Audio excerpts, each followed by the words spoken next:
오늘 설교의 제목은 시험 당하신 예수님, 그리고 설교의 부제는 저 한번 따라해 보시죠. 내가 진정 인간이 될 수 있겠느냐.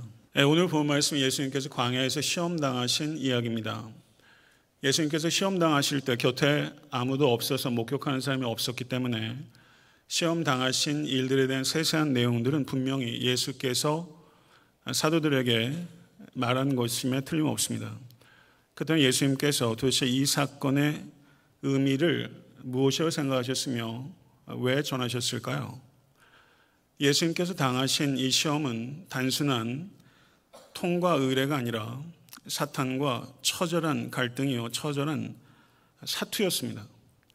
3장 1절 12절에 세례 요한에 의해서 소개되셨고 13절부터 17절에 요단강에서 성령으로 기름 부음을 받으셨던 예수께서는 이 광야에서의 사탄의 사투를 통해서 하나님의 아들 되심이 무엇을 의미하는지를 선포하십니다. 신라권을 기록한 존 밀턴은 그의 신라권의 속편에 해당하는 복락원 Paradise Regained라는 책에서 매우 탁월하게 예수님의 광야의 시험을 이해하고 있습니다. 낙원에서 한 남자와 여자는 자신들의 한정된 상태를 초월할 방법을 일러주겠다는 사탄의 속임수에 넘어갔다. 몇천 년 후에 또 한 사람이 기묘하게 뒤바뀐 질문을 통해 비슷한 시험에 직면했다. 에덴에서 뱀은 물었었다. 너희가 하나님과 같아질 수 있느냐? 광야에서 뱀은 질문을 교묘하게 뒤바꿨다. 내가 진정 인간이 될 수 있느냐? 탁월한 이해라고 생각합니다. 그래서 저는 오늘 설교의 부제를 내가 진정 인간이 될 수 있느냐라고 정하게 된 배경입니다.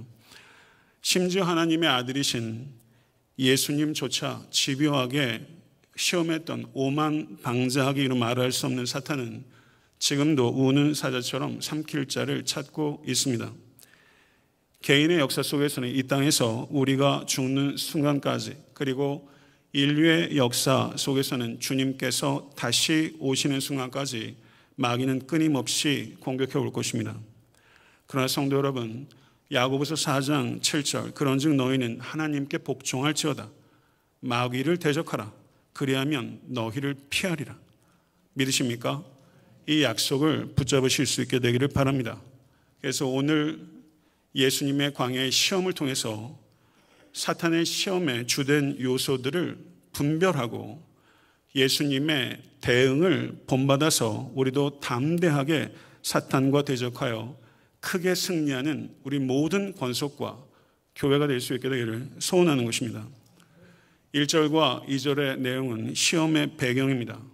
근데 바로 앞절을 보게 되면 예수님께서 세례 받으실 때 이는 내 사랑하는 아들이요 내 기뻐하는 자라 라는 음성이 하늘로부터 들린 바가 있었습니다.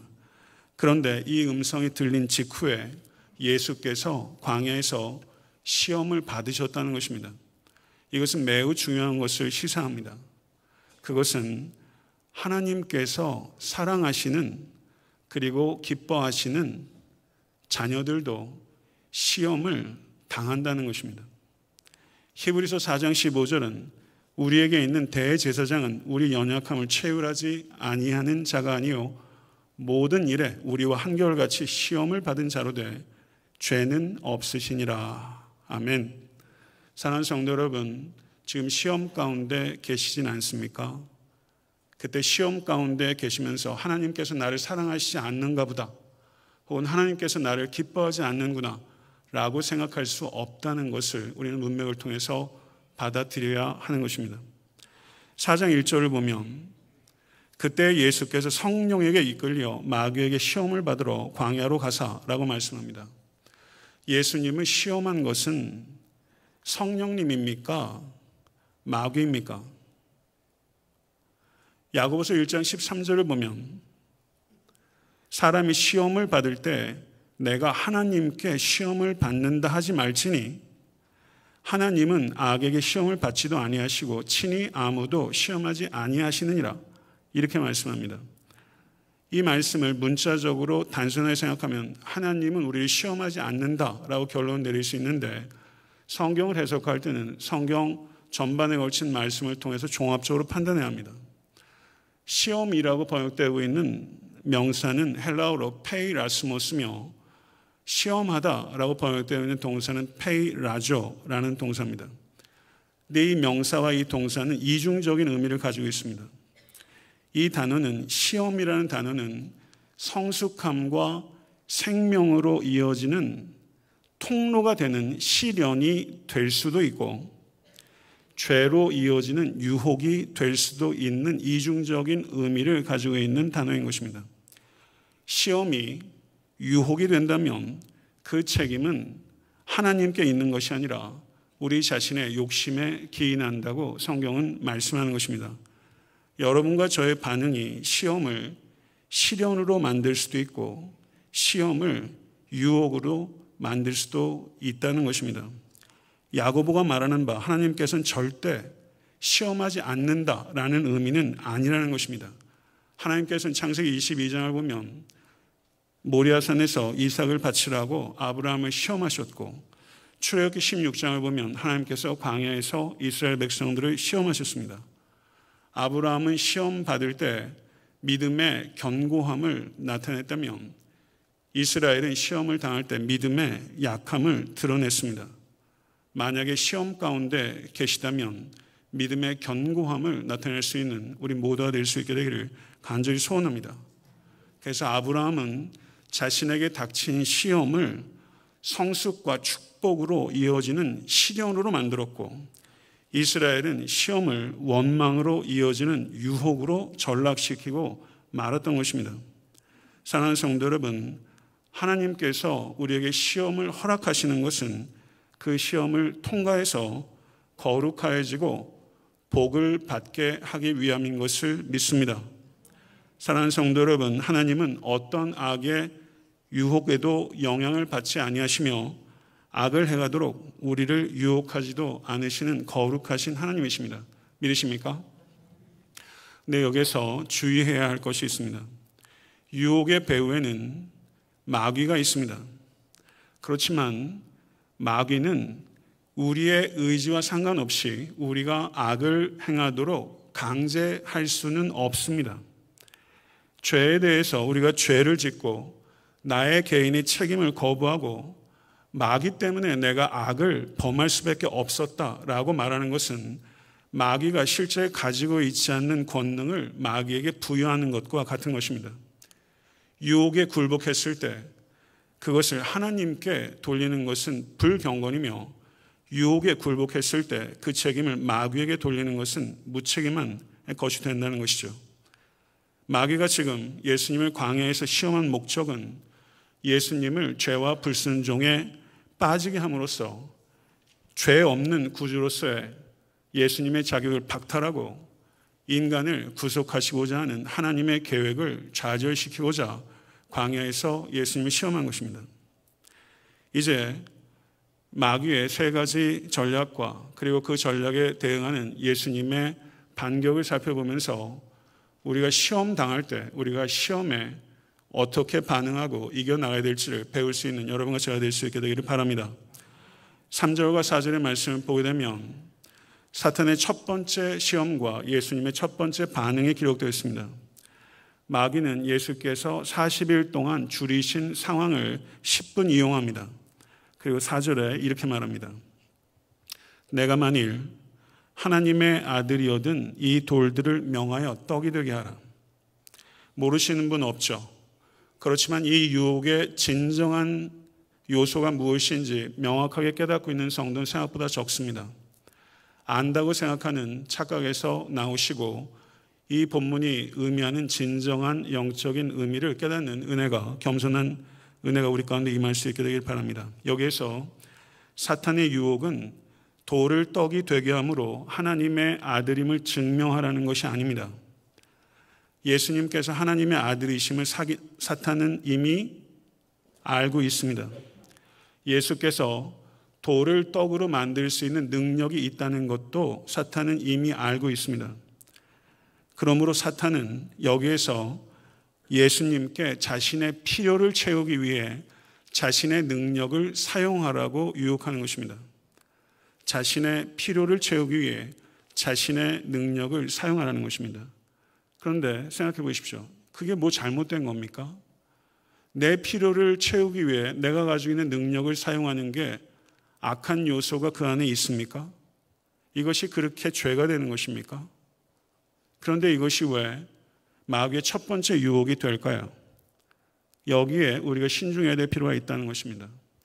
마귀는 우리를 노리고 죄를 범하도록 합니다. 그런데 그 행위 자체는 죄가 아닌 일들을 하게 함으로써 우리가 하나님을 떠나게 한다는 것을 경계하실 수 있기를 간절히 바랍니다. 이것을 분별해야 될 필요가 있는 것입니다. 다큐멘터리 영화 제작자인 말컴 머거리즈는 이런 말을 했습니다. 후일 가나의 혼인잔치에서 물을 포도주로 바꾸듯이 예수께서 광야에서 돌을 떡으로 바꾸는 일은 일도 아니었으리라. 그런데 어째서 예수는 광야에서 그렇게 하지 않았는가? 가나의 혼인잔치에서는 물을 포도주로 바꿨는데 왜 광야에서는 안 되는 것입니까? 오병이어의 기적으로 광야에서 장전만 5천 명을 먹이지 않으셨습니까? 그때는 그 광야에서는 됐는데 왜 여기서는 안 되는 것입니까? 예수님께서는 이 사탄의 유혹에 대해서 신명기 8장 3절의 말씀으로 물리치셨습니다. 예수께서 대답하여 이르시되 기록되었으되, 다시 읽습니다. 사람이 떡으로만 살 것이 아니요 하나님의 입으로부터 나오는 모든 말씀으로 살 것이라 하였느니라 하시니. 아멘. 여기서 중요한 것은 떡으로만 살 것이 아니라는 것입니다.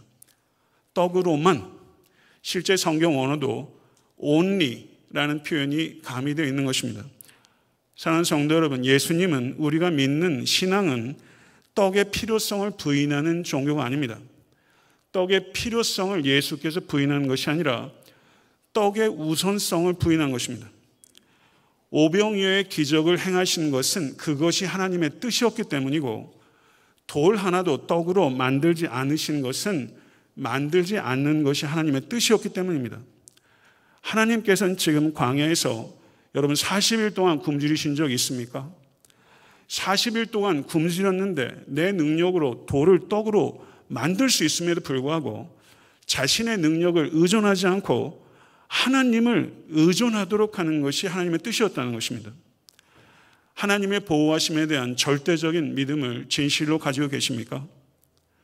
사랑하는 성도 여러분, 40일 금식 후에도 여러분이 그 문제를 스스로 해결할 수 있음에도 불구하고 하나님을 전적으로 의지하는 믿음을 가지고 계십니까? 마귀의 첫 번째 유혹은 간단히 말하면 이렇게 말할 수 있는 것입니다. 자신의 능력을 하나님의 뜻과 다르게 사용하라는 유혹입니다. 자신의 능력을 하나님의 뜻과 다르게 사용하라는 것입니다. 마귀는 지금 하나님에 대한 예수님의 신뢰를 건드리고 있는 것입니다.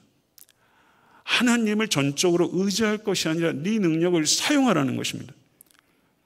예수께서는 이것을 거부하심으로 말미암아 아무리 절박한 상황일지 하지라도 하나님의 섭리를 전적으로 신뢰하고 떡이 아니라 뜻을 최우선적으로 구하라. 아멘. 사랑하는 성도 여러분, 떡이 아니라 뜻을 최우선적으로 구하는 것 결코 쉽지 않은 것입니다.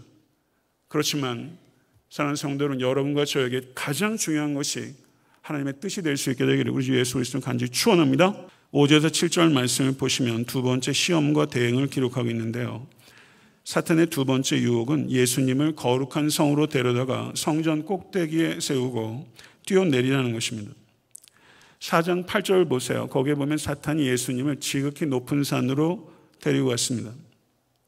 요한복음 13장 26절에서 27절을 보게 되면 예수께서 마지막 만찬 때 떡 한 조각을 가룟 유다에게 주었을 때 사탄이 유다의 마음속에 들어갔다고 말합니다.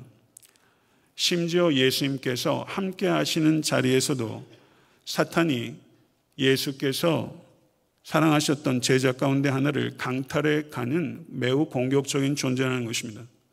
저는 사탄이 지금도 우리들을 노리고 있다고 생각합니다. 그렇게 말하는 것이 성경적인 것이죠. 사랑하는 성도 여러분, 사탄의 공격으로부터 면제된 장소와 면제된 시간은 없습니다. 공중에 나는 새가 천국 복음을 채가려고 한다는 것입니다. 사랑하는 성도 여러분, 이것을 분별하실 수 있는 은혜가 있기를 원합니다. 마귀의 유혹의 말이 6절에 기록되어 있는데요. 6절 말씀 보겠습니다. 기록하였으되 저가 너를 위하여 그 사자들을 명하시리니 저희가 손으로 너를 받들어 발이 돌에 부딪히지 않게 하리로다. 기록하였으되, 사탄이 기록된 성경을 인용하고 있습니다. 사탄의 첫 번째 유혹을 예수께서 말씀으로 물리치시자 사탄이 말씀으로 예수를 유혹하는 것입니다. 이 말씀을 믿고 성전에서 뛰어내리라는 것입니다. 성도 여러분, 시편 91편 12절의 문맥은 그렇게 이야기하지 않습니다. 만약에 여러분과 제가 성경의 문맥을 무시하고 성경을 자의적으로 해석하게 되면 성전에서 뛰어내리는 일들이 발생할 수 있다는 것입니다. 사랑하는 성도 여러분, 사탄은 하나님의 말씀을 사랑하고 그 말씀을 경외하고 순종하기 위해서 이 말씀을 인용하는 것이 아니라 말씀을 모욕하고 말씀을 경멸하고 자기의 입장을, 이익을 지키기 위해서 이 말씀을 오용하는 것입니다. 사랑하는 성도 여러분, 거짓 교사들의 미혹으로부터 지키기 위해서는 설교자의 말씀에만 의존하는 것은 매우 위태한 것입니다. 부디 빠르게 읽고 느리게 읽어서 성경 말씀에 깊이 들어가실 수 있는 모든 권속되실 수 있게 되기를 간절히 축원합니다. 말씀을 인용하실 수 있도록 성경 벌레가 되십시오. 그렇지만 말씀을 인용할 때는 겸손하시고 신중하십시오. 여기서 우리는 한 가지 더 생각을 해보고자 합니다. 성전에서 뛰어내리라고 한 이유가 뭘까요? 성전에서 뛰어내렸다고 한번 해봅시다. 그걸 본다면 사람들은 어떻게 했을까요? 예수님께서 마치 슈퍼맨 영화처럼 바닥에 천천히 안전하게 착지하는 것을 본 것입니다. 사람들의 이목과 인기를 한순간에 끌어모으고 수많은 추종자들을 만들 수 있었을 것입니다. 예수님께서 십자가에 달리셨을 때 유대인들은 똑같이 조롱합니다. 이스라엘의 왕 그리스도가 지금 십자가에서 내려와 우리로 믿게 할지어다. 만약에 여러분과 골고다에 있었던 유대인 가운데 하나였다면, 만약에 예수께서 십자가 위에서 내려왔다면 어떤 일이 벌어졌을까요? 아마 그 자리에서 다 코가 땅이 닿도록 굴복하고 말았겠죠. 사탄이 광야에서 예수께서 성전에서 뛰어내리라고 유혹하고 골고다에서 유대인들이 예수께서 십자가에서 뛰어내리라고 유혹했던 것처럼 우리들도 예수께서 뛰어내리라고 유혹할 때가 많다는 것입니다. 뛰어내려서 기적을 보여주면 믿겠다고 하는 것입니다. 신앙생활하면서 우리는 많은 회의와 의심들을 통과해야 합니다. 우리가 믿는 바와 우리가 실제 경험하는 것 사이에는 큰 괴리가 있습니다. 우리는 많은 모호함과 많은 막연함과 많은 모순들을 부딪히면서 신앙이 성장하는 것입니다. 우리에겐 유혹이 있습니다. 하나님 한 방에 그 모든 막연함과 모호함을 완전히 박살낼 수 있는 그런 기적을 경험할 수 있도록 도와주십시오. 물론 하나님께서는 주권적으로 필요에 따라 적극적으로 개입하시고 기적을 지금도 행하시는 줄로 믿습니다. 그렇지만 성도 여러분, 우리가 그와 같은 것들을 요청할 때 그 배후에 사탄의 유혹, 바리새인들이 예수를 시험하기 위해서 요청했던 바로 그 기적, 그와 같은 것을 요구하는 것은 아닌지 스스로의 동기를 깊이 생각해 볼 수 있는 은혜가 우리 가운데 임할 수 있게 되기를 바랍니다. 7절의 말씀을 한번 보시죠. 주 너의 하나님을 시험하지 말라. 신명기 6장 16절의 말씀을 인용하셔서 사탄을 물리치셨어요. 여러분, 러시아의 대문호 도스토옙스키 크리스찬입니다. 그의 책 중에 까라마조프와 형제들이라는 책 아마 아시죠? 참 대작입니다. 그런데 까라마조프와 형제들의 내용을 빌려서 예수님의 이 두 번째 시험을 이해하자면 이렇게 이해할 수 있습니다. 예수님께서는 인간의 자유를 지배하라는 사탄의 유혹을 뿌리침으로써 사람들로부터 너무나 쉽게 거절당하는 존재로 전락하고 만 것입니다. 예수님께서는 기적을 통해서 믿음을 강요할 수 있는 권력을 스스로 유기한 것입니다. 예수님께서는 기적을 토대로 하지 않는 자유롭고 인격적인 신앙을 우리에게 기대하시는 것입니다. 사랑의 반응을 끌어낼 수 있는 것은 오직 사랑뿐이며 그 사랑을 하나님께서 우리에게 원하시는 것의 전부이며 우리를 창조하신 유일한 이유이기 때문입니다. 진실로 그러합니다. 사랑하는 성도 여러분, 요한복음 12장 32절에 주께서 이렇게 말씀하셨습니다. 내가 땅에서 들리면 모든 사람을 내게로 이끌겠노라. 아멘. 다시 한번 읽어볼까요? 내가 땅에서 들리면 모든 사람을 내게로 이끌겠노라. 마귀는 성전에서 뛰어내려라. 그러면 사람을 이끌 수 있다 라고 유혹했지만 예수께서는 그 방법을 버리시고 내가 땅에서 들리면, 십자가에 달리시면 모든 사람을 내게로 이끌겠다. 예수께서 우리에게 원하시는 것은 우리가 도저히 거부할 수 없는 권력으로 우리의 믿음을, 우리의 굴종을 원하시는 것이 아니라 희생적 사랑의 근거에서 여러분과 저의 사랑을 호소하고 있다는 것입니다. 믿으십니까? 그 사랑을 원하시기 때문에 어떻게 보면 스스로를 한없이 힘없는 존재로 만드신 이 예수 그리스도, 이 예수 그리스도의 이 사랑의 힘, 권력의 힘이 아니라 이 사랑의 힘, 이 신비한 힘을 진실로 깨닫고 경험하고 찬양하고 자랑할 수 있는 우리 모두가 될 수 있게 되기를 간절히 소원합니다. 8절 10절은 세 번째 시험과 대응을 기록하고 있습니다. 첫 번째 시험이 개인적 시험이었다면 두 번째 시험은 민족적 요소를 가지고 있다고 할 수 있고 세 번째 시험은 우주적 요소를 가지고 있다고 할 수 있습니다. 마귀는 지극히 높은 산으로 가서 천하만국과 그 영광을 보여주며 만일 내게 엎드려 경배하면 이 모든 것을 내게 주리라 라고 유혹했습니다. 사탄은 보여주면서 유혹합니다. 우리의 감각기관들 중에서 사탄이 가장 많이 장난을 치는 기관이 눈입니다.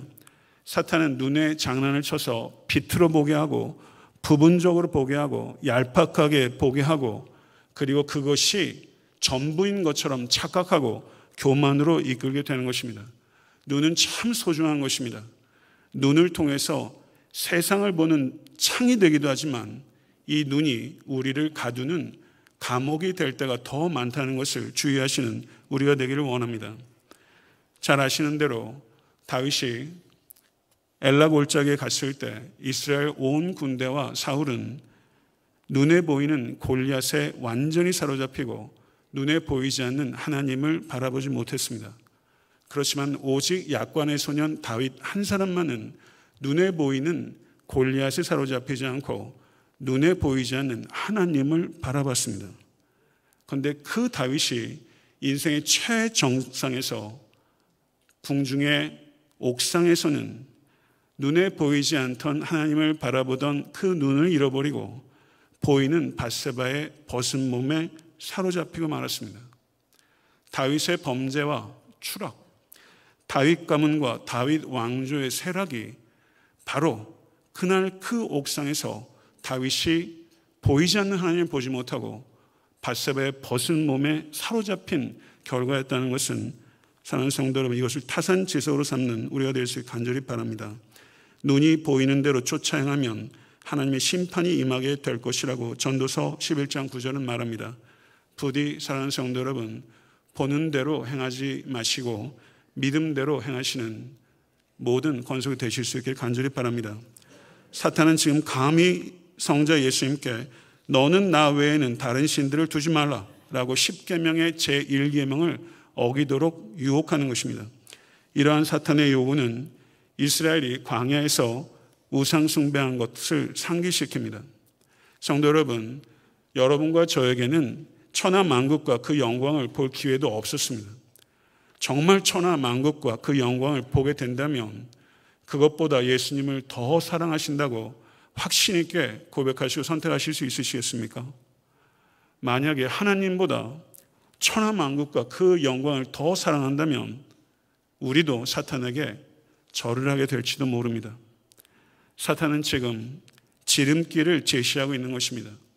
사탄의 마지막 유혹이자 가장 강력한 유혹은 십자가를 버리라는 것입니다. 고난의 길 가지 말고 영광만을 구하라는 것입니다. 이것에 대해서 신명기 6장 13절의 말씀을 인용하면서 사탄아 물러가라. 기록되었을 때 주 너의 하나님을 경배하고 다만 그를 섬기라. 주님께서 사탄을 꾸짖으셨습니다. 영광에 이르는 지름길은 없습니다. 하나님의 방법은 좁은 길이요 더딘 길입니다. 구원의 길은 오직 예수 그리스도의 십자가의 길, 오직 한 길이며 구원받은 성도의 삶의 길은 십자가를 회피하는 길이 아니라 십자가를 지는 길인 줄로 믿습니다. 11절의 말씀을 보면 공생의 기간 동안에 예수와 사탄 간의 첫 번째 전쟁에서 최초의 승리가 여기에 기록되어 있습니다. 이에 마귀는 예수를 떠나고 천사들이 나와서 수종드니라. 광야에서의 최초의 승리는 예수 그리스도의 십자가의 확정된 승리와 예수 그리스도께서 이 땅에 다시 재림하실 때 완성된 승리를 예시하는 것입니다.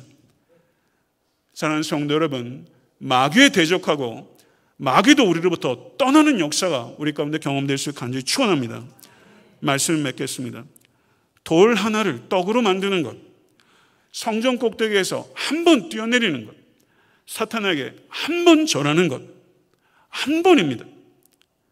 한 번 타협할 수 있는데 예수께서 타협하지 않으신 것은 아무리 한 번이라 할지라도 그 속에 내포되어 있는 행동의 원리가 하나님께 반역하는 일이 될 수 있기 때문에 예수께서 그것을 물리치신 것입니다.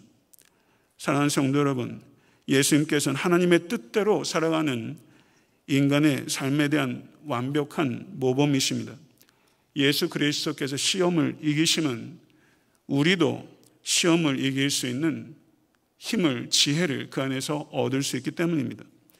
믿음으로 산다는 것, 시험 받는다는 것을 의미합니다.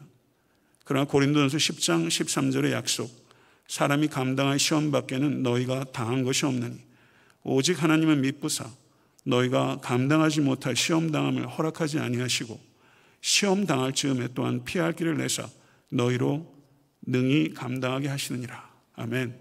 진실로 이 말씀을 믿으실 수 있게 되기를 바랍니다. 여호와는 시험 가운데서도 오직 하나님을 절대적으로 신뢰하고 성령님의 능력을 신실하게 의존함으로 믿음의 진보와 성숙과 축복을 모두 받아 누리시는 사랑하는 모든 권속 되실 수 있게 되기를 우리 주 예수 그리스도 이름으로 축원합니다. 기도하겠습니다.